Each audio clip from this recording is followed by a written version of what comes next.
అందరికీ నమస్తే. Welcome to TR TV. నేను మీ తిరుపతి.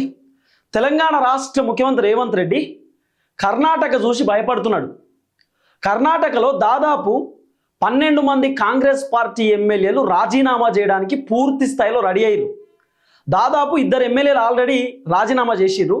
ఇంకా 10 మంది కాంగ్రెస్ పార్టీ ఎమ్మెల్యేలు రాజీనామా చేయడానికి సిద్ధమవుతున్నారు. రేవంత్ అన్న కూడా ఇప్పుడు పెద్ద బాధ పట్టుకున్నది. రేవంత్ అన్న కూడా భయం పట్టుకున్నది. తెలంగాణలో కూడా కాంగ్రెస్ పార్టీ ఎమ్మెల్యేలు రాజీనామా చేస్తారేమో. కాంగ్రెస్ పార్టీ ఎమ్మెల్యేలు తెలంగాణలో కూడా రేవంత్ రెడ్డి పైన అసంతృప్తితో అసహనంతో ఉన్నారు. ఇప్పుడు దాదాపు 10-15 మంది కాంగ్రెస్ పార్టీ ఎమ్మెల్యేలు మంత్రి పదవుల కోసం ఆశిస్తున్నారు.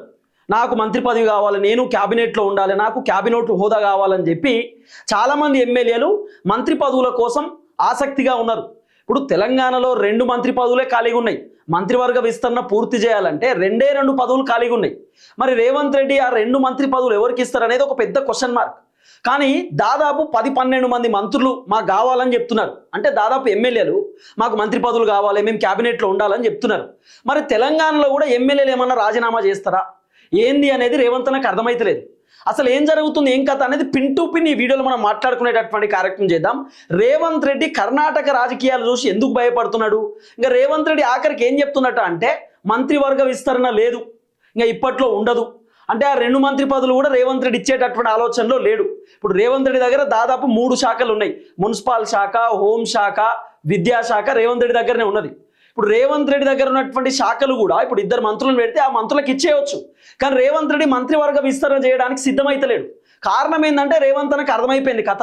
ఇప్పుడు ఒక వ్యక్తికి మంత్రి పదవి ఇస్తే ఇంకో వ్యక్తి ఫీల్ అవుతాడు, ఇదంతా ఆగమాగం అయ్యేటట్టుంది, ఆఖరికి నా ముఖ్యమంత్రి పదవి పోయేటట్టుంది అనేది రేవంత్ రెడ్డి బాధపడుతున్నాడు.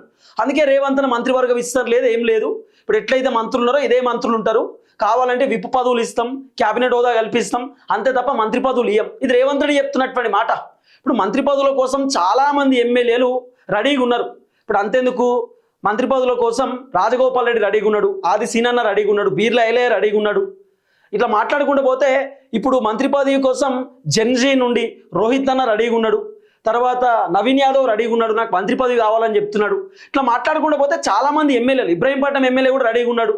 ఇట్లా మాట్లాడుకుంటూ పోతే చాలామంది ఎమ్మెల్యేలు నాకు మంత్రి పదవి కావాలి, మంత్రి పదవి కావాలంటున్నారు. బాలు నాయక్ రెడీగా ఉన్నాడు, రామచంద్ర నాయక్ రెడీగా ఉన్నాడు, విజయశాంతి రెడీగా ఉంది, నాకు మంత్రి పదవి కావాలని చెప్పి చాలామంది ఎమ్మెల్యేలు రేవంత్ రెడ్డి పైన కోపంతో ఉన్నారు. ఇప్పుడు ఒకవేళ నిజంగా తెలంగాణలో ఉన్నటువంటి ఎమ్మెల్యేలకు మంత్రి పదవులు కావాలనుకుంటే రేవంత్ రెడ్డిని ముఖ్యమంత్రి పదవి నుండి మార్చాలి. ఇప్పుడు రేవంత్ రెడ్డిని మారుస్తేనే ఇప్పుడు కొత్త వాళ్ళకు మంత్రి పదవులు వచ్చేటటువంటి అవకాశాలు ఉన్నాయి.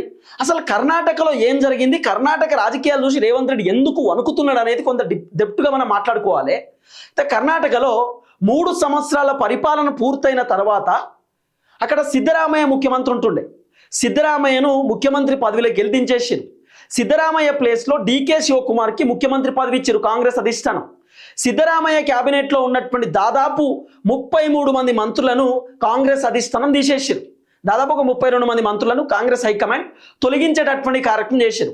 అంటే సిద్ధరామయ్యతో పాటు ఏ మంత్రులు అయితే పనిచేసిరో సిద్ధరామయ్య క్యాబినెట్లో ఆ మంత్రులను తీసేసిరు. డీకే శివకుమార్ కొత్త ముఖ్యమంత్రి అయింది కదా, డీకే శివకుమార్ తనకు నచ్చినటువంటి వ్యక్తులను ఆయన మంత్రి పదవులు ఇచ్చుకున్నాడు, అంటే క్యాబినెట్లోకి తీసుకున్నాడు. ఫస్ట్ ఏమో డీకే శివకుమార్ ముఖ్యమంత్రిగా ప్రమాణం చేసినప్పుడు డీకే శివకుమార్ ఏం చేసిండు, దాదాపు ఒక 14 మంది మంత్రులతోటి ప్రమాణం చేయించిండు. మళ్ళా రీసెంట్గా ఒక 2-3 రోజుల back, 1 day back, 2 days back DK Shivakumar 19 మంది మంత్రులతోటి ప్రమాణ స్వీకారం చేయించిండు. అంటే 18 మంది మంత్రులతోటి ఒక మహిళను తప్పించిండట. అంటే దాదాపు 18 మంది మంత్రులతోటి డీకే శివకుమార్ మొన్న ప్రమాణ స్వీకారం చేయించిండు. అయితే డీకే శివకుమార్ మంత్రులతో ప్రమాణ స్వీకారం చేయించినటువంటి ప్రోగ్రాంకి సిద్ధరామయ్య రాలేదు. మరి సిద్ధరామయ్య రాకపోవడానికి రీజన్ ఏంటంటే వాస్తవానికి సిద్ధరామయ్య వర్గానికి సంబంధించినటువంటి ఒక్క వ్యక్తికి కూడా డీకే శివకుమార్ మంత్రి పదవి ఇవ్వలేదట. డీకే శివకుమార్కి అనుకూలంగా ఉన్నటువంటి వ్యక్తులకే డీకే మంత్రి పదవులు ఇచ్చుకున్నాడు. డీకే శివకుమార్ పొద్దుగా లేస్తే మా డీకే అన్న, మా శివన్న సూపర్, తోపు, ఎక్సలెంట్ అని చెప్పి కొంతమంది మాట్లాడేటటువంటి వాళ్ళు ఉంటారు కదా, డీకే శివకుమార్ని పొగిడేటటువంటి వాళ్ళు ఉంటారు కదా, డీకే శివకుమార్ వర్గం ఉంటారు కదా, వాళ్ళకే డీకే మంత్రి పదవులు ఇచ్చుకున్నాడు. కానీ సిద్ధరామయ్య వర్గానికి సంబంధించినటువంటి వాళ్ళకు డీకే శివకుమార్ ఎక్కడ కూడా మంత్రి పదవులు ఇవ్వలే. అది సిద్ధరామయ్య వర్గానికి సంబంధించినటువంటి వాళ్ళకి నచ్చలే. అయితే సిద్ధరామయ్య వర్గానికి సంబంధించినటువంటి 2 ఎమ్మెల్యేలు కాంగ్రెస్ పార్టీకి రాజీనామా చేసిరు, ఎమ్మెల్యే పదవి కూడా రాజీనామా చేసిరు. మరి రాజీనామా చేయడానికి రీజన్ ఏంటంటే ఆ ఇద్దరు ఎమ్మెల్యేలు కూడా డీకే శివకుమార్ పైన కోపంతో అసంతృప్తితో ఉన్నారు. ఆ ఇద్దరు ఎమ్మెల్యేలు సిద్ధరామయ్య క్యాబినెట్లో మంత్రులుగా ఉన్నారట. మరి ఆ ఇద్దరు ఎమ్మెల్యేలకు డీకే శివకుమార్ ఇప్పుడు క్యాబినెట్లో గతంలో మంత్రి ఉన్నటువంటి వ్యక్తులను వేరే వాళ్ళకు కూడా ఇవ్వచ్చు. అంటే ఇప్పుడు సిద్ధరామయ్య ముఖ్యమంత్రిగా ఉన్నప్పుడు దాదాపు ఒక 30 మంది మంత్రులు ఉన్నారు. ఆ 30 మంది మంత్రులకు వెళ్ళి 5 మంది మంత్రులను మళ్ళీ డీకే శివకుమార్ ఉంచవచ్చు. 5 మంది మంత్రులను డీకే శివకుమార్ అట్లనే పెట్టవచ్చు. ఇప్పుడు మంచిగా పనిచేసేటటువంటి మంత్రులు కూడా ఉంటారు కదా. సరే, కొంతమంది అవినీతి పరులు ఉంటారు, చేత కాదు, సరిగ్గా పని చేయలేకపోవచ్చు. కానీ మంచిగా పనిచేసేటటువంటి వాళ్ళు కూడా ఉంటారు కదా. మరి మంచిగా పనిచేసేటటువంటి వాళ్ళను డీకే శివకుమార్ అట్లనే ఉంచుతా అయిపో. ఇప్పుడు సిద్ధరామయ్య వర్గానికి సంబంధించినటువంటి 2-3 కీలకమైనటువంటి నేతలు ఉన్నారు, వాళ్ళని అట్లనే మంత్రి పదవిలో కంటిన్యూ చేస్తే అయిపోతుండే. కానీ డీకే శివకుమార్ ఏం చేసిండు, సిద్ధరామయ్య క్యాబినెట్లో ఉన్న మొత్తం అందరిని తీసేసిండు. డీకే శివకుమార్ ఇష్టం ఉన్నటువంటి వాళ్ళను మంత్రిగా పెట్టుకున్నాడు. అంటే తనకు నచ్చినటువంటి వాళ్ళకు క్యాబినెట్ ర్యాంక్ ఇచ్చేటటువంటి కార్యక్రమం చేసిండు, క్యాబినెట్లో చోటు దక్కించుకునేటటువంటి కార్యక్రమం చేసిండు. సో సిద్ధరామయ్య వర్గానికి సంబంధించినటువంటి వాళ్ళకి అసంతృప్తితో రాజీనామాకి రెడీ అయ్యారు. దాదాపు ఆల్రెడీ 2 ఎమ్మెల్యేలు రిజైన్ చేసిరు. ఇంకా 10 మంది సిద్ధరామయ్యకి సంబంధించినటువంటి వర్గం ఎమ్మెల్యేలు రాజీనామా చేయడానికి పూర్తి స్థాయిలో రెడీగా ఉన్నారు. అయితే మరి పంచాయతీ అంత ఎందుకైంది అంటే సిద్ధరామయ్యను ముఖ్యమంత్రి పదవిలోకి వెళ్ళి దించేసి డీకే శివకుమార్కి ముఖ్యమంత్రి పదవి ఇవ్వడం వల్ల ఈ పంచాయతీ అంత అయింది. ఇప్పుడు తెలంగాణలో రేవంత్ రెడ్డి ముఖ్యమంత్రి పదవి తీసేసేటటువంటి అవకాశాలు ఉంటాయా అంటే ఉండకపోవచ్చు, క్వశ్చన్ మార్క్. ఎందుకంటే ఇప్పుడు మళ్ళా రేవంత్ రెడ్డి ముఖ్యమంత్రి పదవి తీసేస్తే రేవంత్ రెడ్డి క్యాబినెట్లో ఉన్నటువంటి మంత్రులను కూడా తీసేయాలి. ఇప్పుడు ఒకవేళ ఉత్తమ్ కుమార్ రెడ్డికి ముఖ్యమంత్రి పదవి ఇచ్చారనుకో, ఉత్తమ్ కుమార్ రెడ్డి తనకి ఇష్టం ఉన్నటువంటి వాళ్లకు క్యాబినెట్ దాంట్లో తీసుకుంటాడు, మంత్రి పదవులలో తీసుకుంటాడు. కాబట్టి ఇదేదో పంచాయతీ అయ్యేటట్టుంది. సో ఇప్పట్లో ముఖ్యమంత్రులను టచ్ చేయొద్దు అనేది హైకమాండ్కి అర్థమైంది. ఇప్పుడు రేవంత్ రెడ్డి కూడా అదే భయపడుతున్నాడు. రేవంత్ రెడ్డి భయం ఏంది, ఇప్పుడు దాదాపు 2 మంత్రి పదవులు ఖాళీగా ఉన్నాయి. ఈ 2 మంత్రి పదవులలో ఒకవేళ రాజగోపాల్ రెడ్డికి మంత్రి పదవి ఇచ్చిందనుకో రేవంత్ రెడ్డి, వేరే వాళ్ళు ఫీల్ అవుతారు. లేదు ఇంకా వేరే వ్యక్తికి రేవంత్ రెడ్డి ఆది శ్రీనివాస్కో బీర్లా ఐలేకో మంత్రి పదవి ఇచ్చిందనుకో వేరే వాళ్ళు ఫీల్ అవుతారు. అంటే ఒక వ్యక్తికి మంత్రి పదవి ఇస్తే ఇంకొక వ్యక్తి ఫీల్ అవుతారు, అనవసరంగా నాకు ఇబ్బంది అవుతుంది, వేరే వాళ్ళు రాజీనామా చేసిన ఆశ్చర్యపోవాల్సినటువంటి అవసరం ఇబ్బంది అంటే రాజీనామా చేసినా కూడా ఆశ్చర్యపోవాల్సినటువంటి అవసరం లేదు. కాబట్టి ఎట్టి పరిస్థితులలో ఆ తప్పు పని చేయొద్దు, మంత్రివర్గ విస్తరణ ఇప్పట్లో చేయకూడదు అని చెప్పి రేవంత్ రెడ్డి తేల్చి చెప్పేసేటటువంటి కార్యక్రమం చేస్తున్నాడు. ఇప్పుడు రేవంత్ రెడ్డి హైకమాండ్లో ఉన్నాడు, హైకమాండ్తో మాట్లాడుతున్నాడు, ఢిల్లీలో డిస్కస్ చేసేటటువంటి కార్యక్రమం కూడా చేస్తున్నాడట. సో మంత్రివర్గ విస్తరణ ఇప్పట్లో లేనట్టే. రేవంత్ రెడ్డి భయపడుతున్నాడు, రేవంత్ అన్న ఆగమాగం అవుతున్నాడు. ఎందుకంటే ఇప్పుడు విజయశాంతి ఎమ్మెల్సీ పదవిలో ఉన్న ఆమె నాకు మంత్రి పదవి కావాలంటుంది, గడ్డం ప్రసాద్ అన్న నాకు మంత్రి పదవి కావాలంటున్నాడు. ఇట్లా మాట్లాడుకుంటూ పోతే చాలా మంది నాకు మంత్రి పదవి కావాలి, నాకు మంత్రి పదవి కావాలని చెప్పి పోటీ పడేటటువంటి కార్యక్రమం చేస్తున్నారు. సో ఇప్పుడు సీన్ ఏం అర్థమవుతుందంటే రేవంత్ రెడ్డి టెన్షన్లో ఉన్నాడు, రేవంత్ అన్న ఆగమాగం అవుతున్నాడు. ఒక వ్యక్తికి మంత్రి పదవి ఇస్తే ఇంకో వ్యక్తి ఇబ్బంది పడతారు. సో కర్ణాటకలో ఏదైతే సిచ్యువేషన్ వచ్చిందో తెలంగాణలో కూడా అదే సిచ్యువేషన్ వస్తుందేమో అనే భయంతో కూడా రేవంత్ రెడ్డి ఉన్నాడు. ఇప్పుడు మంత్రి పదవి ఇచ్చినా రేవంత్ రెడ్డికి బాధే, మంత్రి పదవి ఇవ్వకపోయినా రేవంత్ రెడ్డికి బాధే ఉన్నది. ఇప్పుడు రాజగోపాల్ రెడ్డికి మంత్రి పదవి రాకపోతే ఏదో ఒక రోజు రాజగోపాల్ రెడ్డి ఖచ్చితంగా ఆయన ఎమ్మెల్యే పదవికి రాజీనామా చేస్తాడు, కాంగ్రెస్ పార్టీకి రాజీనామా చేస్తాడు. ఇబ్రాహీంపట్నం ఎమ్మెల్యే మల్రెడ్డి రంగారెడ్డి కూడా నేను రాజీనామా చేయడానికి సిద్ధమైనా అని అంటున్నాడు. ఐఎమ్ రెడీ ఫర్ రిజైన్, నాకు మంత్రి పదవి ఇవ్వకపోతే నేను రిజైన్ చేస్తా, కావాలంటే నా కాన్స్టిట్యున్సీ నుండి బీసీకి టికెట్ ఇవ్వండి, బీసీని గెలిపించుకుంటా, ఆయనకు మంత్రి పదవి ఇవ్వండి. హైదరాబాద్లో ఎవరైనా ఒకళ్ళు మంత్రి ఉండాలనేది ఇబ్రాహీంపట్నం ఎమ్మెల్యే చెప్తున్నటువంటి మాట. ఇప్పుడు నవీన్ యాదవ్ కూడా మంత్రి పదవి కోసం రెడీగా ఉన్నాడు. ఇప్పుడు సికింద్రాబాద్ కంటోన్మెంట్ ఎమ్మెల్యే శ్రీ గణేష్ కూడా మంత్రి పదవి ఇస్తే బాగానే ఉంటుంది, హైదరాబాద్లో ఒక మంత్రి పదవి కావాలని చెప్తున్నాడు. ఇట్లా మాట్లాడుతూ పోతే చాలామంది కాంగ్రెస్ పార్టీ ఎమ్మెల్యేలు, నేను పేర్లు కూడా చెప్తా కావాలంటే, ఇప్పుడు రోహిత్ రెడ్డి, మైనంపల్లి రోహిత్, నాకు మంత్రి పదవి కావాలి, ఈ జెన్జీ జనరేషన్లో నేను జెన్జీనే, నాకు మంత్రి పదవి కావాలి, యువకులకు మంత్రి పదవి వస్తే బాగుంటుందని చెప్పి ఆయన చెప్తున్నాడు. బీర్లా ఐలే మంత్రి పదవి అంటున్నాడు, ఆది శ్రీనివాస్ మంత్రి పదవి అంటున్నాడు, బాలు నాయక్ మంత్రి పదవి అంటున్నాడు, రామచంద్ర నాయక్ మంత్రి పదవి అంటున్నాడు, కొండా సురేఖ విజయశాంతి నాకు మంత్రి పదవి కావాలంటున్నారు, పిసిసి అధ్యక్షుడు మహేష్ కుమార్ గౌడ్ మంత్రి పదవి అంటున్నాడు, గడ్డం ప్రసాద్ అన్న మంత్రి పదవి అంటున్నాడు, ప్రేమ్ సాగర్ రావు మంత్రి పదవి అంటున్నాడు. ఇట్లా మాట్లాడుకుంటూ పోతే చాలామంది, అంతేందుకు బీఆర్ఎస్ పార్టీలో గెలిచి కాంగ్రెస్ పార్టీలోకి వచ్చినటువంటి పార్టీలు మారినటువంటి జంపింగ్ జపాంగ్ ఎమ్మెల్యేలు కూడా నాకు మంత్రి పదవి ఉంటే బాగుంటుందని అంటున్నారు. ఇప్పుడు దానం నాగేంద్ర మంత్రి పదవి కోసం ఆశిస్తున్నాడు, కడియం శ్రీహరి మంత్రి పదవి కోసం ఆశిస్తున్నాడు. వీళ్ళందరూ కూడా మంత్రి పదవుల కోసం ఆశించేటటువంటి కార్యక్రమం చేస్తున్నారు. మరి వీళ్ళందరికీ వీళ్ళకి మంత్రి పదవి ఇవ్వచ్చా అంటే చెప్పనీకి లేదు. సో ఇప్పుడు రేవంత్ రెడ్డికి ఉన్నటువంటి పెద్ద టెన్షన్ ఇదే. కర్ణాటక రాజకీయాలు చూసి రేవంత్ రెడ్డి ఆగమాగం అవుతున్నాడు, పరేషాన్ అవుతున్నాడు, టెన్షన్ పడుతున్నాడు, ఇబ్బంది పడుతున్నాడు. ఏం జరగబోతుందో రేవంత్ రెడ్డికి అర్థమవుతలేదు.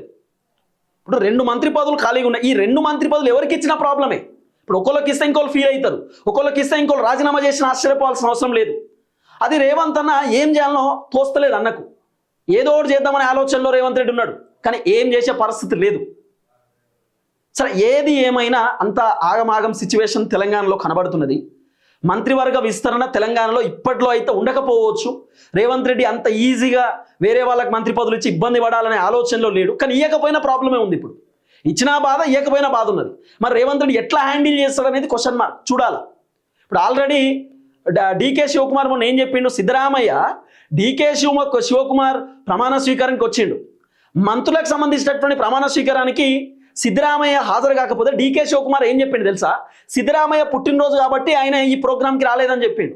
ఇప్పుడు కాంగ్రెస్ పార్టీ మంత్రులు వాళ్ళు ప్రమాణ స్వీకారం చేస్తుంటే సిద్ధరామయ్య పుట్టినరోజు కంటే ఎక్కువనే. ఇప్పుడు సిద్ధరామయ్య బర్త్డే కంటే ఈ ప్రోగ్రాం చాలా పెద్ద, ప్రమాణ స్వీకారం ప్రోగ్రాం పెద్ద. మరి ప్రమాణ స్వీకారం ప్రోగ్రాంకి సిద్ధరామయ్య రాలేదంటే డీకే శివకుమార్ పైన కోపం ఉన్నట్టే కదా, డీకే శివకుమార్ పైన అసంతృప్తి, అసహనం ఉన్నట్టే కదా. అందుకే సిద్ధరామయ్య రాలేదు. కానీ డీకే శివకుమార్ రాజకీయాలలో దిట్ట, రాజకీయాలలో ముందస్తు ఆలోచన ఉంటుంది. సో గట్టిగా ఆలోచన చేసేటటువంటి వ్యక్తి.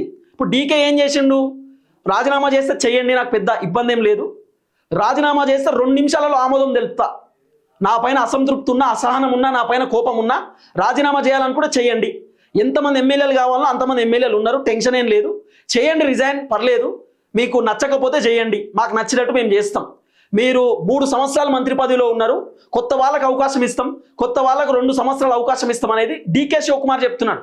ఇప్పుడు ఇక్కడ సినారియో ఏంటంటే సిద్ధరామయ్య వర్గానికి సంబంధించినటువంటి వాళ్ళు ఎమ్మెల్యేలు కూడా ఉన్నారు, మంత్రి కాకుండా ఉన్న వాళ్ళు. ఇప్పుడు సిద్ధరామయ్య వర్గంలో ఉన్న వాళ్ళు మంత్రులు కాకుండా ఉన్నటువంటి ఎమ్మెల్యేలు ఉన్నారు. మరి వాళ్ళకెందుకు మంత్రి పదవులు రావు? సరే 3 ఇయర్స్ మంత్రి పదవిలో ఉన్నటువంటి ఎవరైతే మంత్రులకు మళ్ళీ క్యాబినెట్లోకి డీకే శివకుమార్ తీసుకోలేదు, వాళ్ళను క్యాబినెట్ నుండి తొలగించినట్టు, ఓకే సరే ఒక 3 ఇయర్స్ మంత్రి పదవిలో ఉన్నారు, మళ్ళీ తీసుకున్నా తీసుకోకపోయినా ఇబ్బంది లేదని అనుకుందాం. మరి ఇప్పుడు సిద్ధరామయ్య వర్గానికి సంబంధించినటువంటి ఎమ్మెల్యేలు ఒక్కసారి కూడా మంత్రి కాలేదు, వాళ్ళకెందుకు క్యాబినెట్ హోదా కల్పించలేదు డీకే శివకుమార్?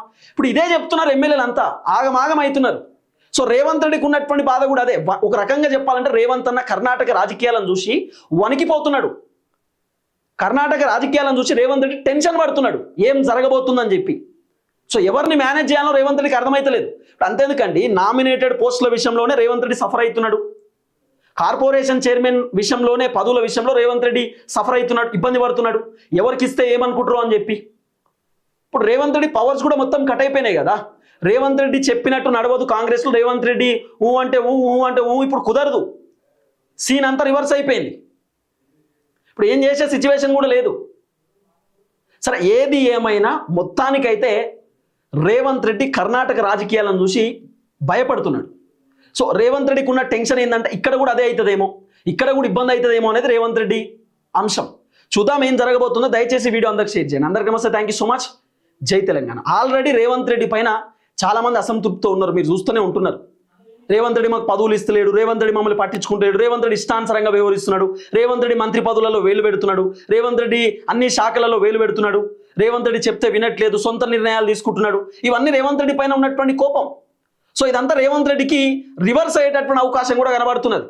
ఒకవేళ రేవంత్ రెడ్డిని ముఖ్యమంత్రిగా మారుస్తే కొత్త ఎమ్మెల్యేలకు ఛాన్స్ ఉంటుంది, కానీ రేవంత్ రెడ్డిని మార్చే అవకాశాలు కూడా ఉండకపోవచ్చు. ఎందుకంటే ఇప్పుడు తెలంగాణ కాంగ్రెస్లో రేవంత్ రెడ్డి తప్ప కాంగ్రెస్ హైకమాండ్ పేరు ఆప్షన్ లేదు. ఇప్పుడు రేవంత్ రెడ్డి కాకుంటే ఉత్తమ్ కుమార్ రెడ్డి ఆప్షన్.